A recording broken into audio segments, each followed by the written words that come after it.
రైతన్నతో వర్షం దోబూచులాడుతుంది. ఆకాశంలో కమ్ముకున్న కారుమబ్బులు రైతన్నను ఊరిస్తున్నాయి. కానీ ఒక్క నీటి వర్షపు బొట్టు భూమిని ముద్దాడకపోవడంతో సాగు భూములు నేలలు బీటలు వారుతున్నాయి. అయితే అతివృష్టి లేదంటే అనావృష్టి, ఇలా ప్రకృతి రైతన్నతో ఆడుకుంటుంది. వరుణుడి కరుణ కోసం రైతన్న ఆకాశానికి చూస్తూ దిగాలు చెందుతున్నారు.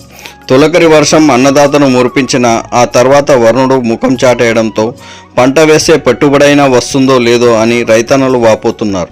చెరువుల్లో నీళ్లు లేక, సింగూరు నీళ్లు వదలక, సకాలంలో వర్షాలు లేక రైతులు ఈ ఖరీఫ్ పంటపై పెట్టుకున్న ఆశలు అడియాశలుగా మారేలా ఉన్నాయని రైతన్నలు అంటున్నారు. ఈ క్రమంలో సంగారెడ్డి జిల్లాలోని ఉమ్మడి పుల్కల్ మండలంలో సాగునీరు లేక పంటలు ఎండిపోతుండడంతో రైతులు ఆగమాగమవుతున్నారు. ఈ నేపథ్యంలో రైతులు ప్రత్యామ్నాయం వైపు పరుగులు పెడుతున్నారు. ప్రధానంగా చౌటాకూరు గ్రామంలో ఓ రైతు తన వ్యవసాయ సాగు భూమిలో వేసిన వరి నారు మల్లను కాపాడుకునేందుకు వేలాది రూపాయలు వెచ్చించి ట్యాంకర్ల ద్వారా నీటిని తెప్పించి పొలాలకు పట్టిస్తున్నారు. ఒక్క ట్యాంకర్కు 1000 రూపాయలు చెల్లించి పంట నారు మల్లను కాపాడుకునే ప్రయత్నం చేస్తున్నాడు. రాష్ట్రంలో దీర్ఘకాలం తర్వాత కరువు ఆవరించినట్టే కనిపిస్తోంది. ఉమ్మడి చౌటాకూరు మండలంలో భూగర్భ జలాలు అడుగంటుతున్నాయి. సాధారణ వర్షపాతం కూడా లేక వ్యవసాయ రంగం కుందేలవుతోంది. మండలంలో రైతన్నలు వేసిన పంటలు ఎండిపోయి రైతులు మునుపటి పరిస్థితిని ఎదుర్కొంటూ నష్టాలను మూటగట్టుకుంటున్నారు. ముఖ్యంగా వరి తూకం నారుమల్లు ఎండుముఖం పడుతున్నాయి. ప్రధాన జలాశయం సింగూరు, అలాగే చెరువులు, గొలుసు కట్టు చెరువులు ఎండిపోయి సాగుకు తాగునీటికి కటకటలాడే పరిస్థితి నెలకొంది. వీటి ద్వారా సాగునీరు వ్యవసాయానికి అందే అవకాశం లేదు. ప్రస్తుతం రైతన్నలు వరుణుడి పైనే భారం వేసి వర్షం కోసం ఆకాశం వైపు ఆశగా చూస్తున్నారు. వ్యవసాయమే తమకు ప్రధాన జీవన ఆధారం అన్నారు. ఈ ఏడు వ్యవసాయం ముందుకు సాగేలా కనిపించడం లేదని అన్నదాతలు ఆవేదన వ్యక్తం చేస్తున్నారు. పెట్టిన పెట్టుబడి కూడా రాక అప్పుల బాధలు తీరేలా లేవని వాపోతున్నారు. సంగారెడ్డి జిల్లాలో సీజన్ ప్రారంభంలో వరుణుడు కరుణించిన ఆ తర్వాత నెల రోజుల పాటు ముఖం చాటేశాడు. తొలకరి వర్షం రైతుల్లో ఒకంత ఆనందాన్ని రేకెత్తించిన ఆ తర్వాత వర్షాలు సకాలంలో కురవకపోవడంతో రైతన్నులు దిగాలు చెందుతున్నారు.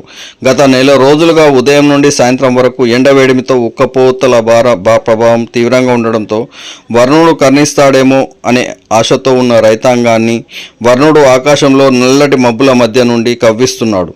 వర్షాధారణ పంటలైన వరి పంట వేయాలంటే నీరు తప్పనిసరిగా ఉండాల్సిందే.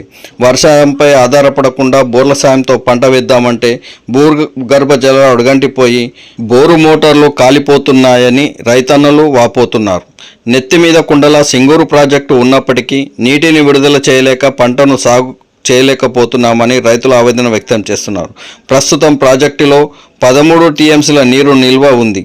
సుమారు 16 టీఎంసీల నీరు ఉంటేనే కాల్వల ద్వారా ఆ నీటిని వ్యవసాయ సాగు కోసం అధికారులు విడుదల చేస్తారు. ప్రాజెక్టులో తక్కువ ఉండడంతో అటు వర్షం నీరు లేక ఇటు ప్రాజెక్టు నీటికి నోచుకోక రైతులు తీవ్ర నిరాశను వ్యక్తం చేస్తున్నారు. తమ వ్యవసాయ పనులు ముందుకు సాగేదేలా అని రైతన్నలు ఆవేదన వ్యక్తం చేస్తున్నారు.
మన్యలింగయ్య గ్రామం చౌటకూరు, మండల్ చౌటకూరు.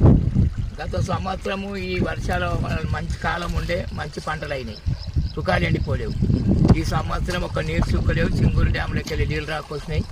కాలువలు చక్కగా లేక ఈ తుకాలు ఎండిపోయి ట్యాంకర్ వలన నీళ్ళు పోసుకుంటున్నాం. గతంలో మంచిగా ఉండే, ఈ బాధ లేకుండే, ఇప్పుడే ఈ బాధ వస్తున్నది. సింగూరు డ్యామ్ నుంచి నీళ్ళు ఇప్పటికీ అందలేవు, చెరువు ఎండిపోయింది. చెరువుకి తుకాలు పోసినాం. ఇప్పటికి 10,000 ఖర్చు, దున్నుడు, ఒడ్ల విత్తనాలు, 1100కు ఒక బ్యాగు. ఎన్ని పడితే అన్ని ట్యాంకర్లు పోయాలి. 10 ట్యాంకర్లు పడతాయా, 2 పడతాయా, 3 పడతాయా, ఎన్ని పట్టే తెలియదు. భూమి తాగుతుంది.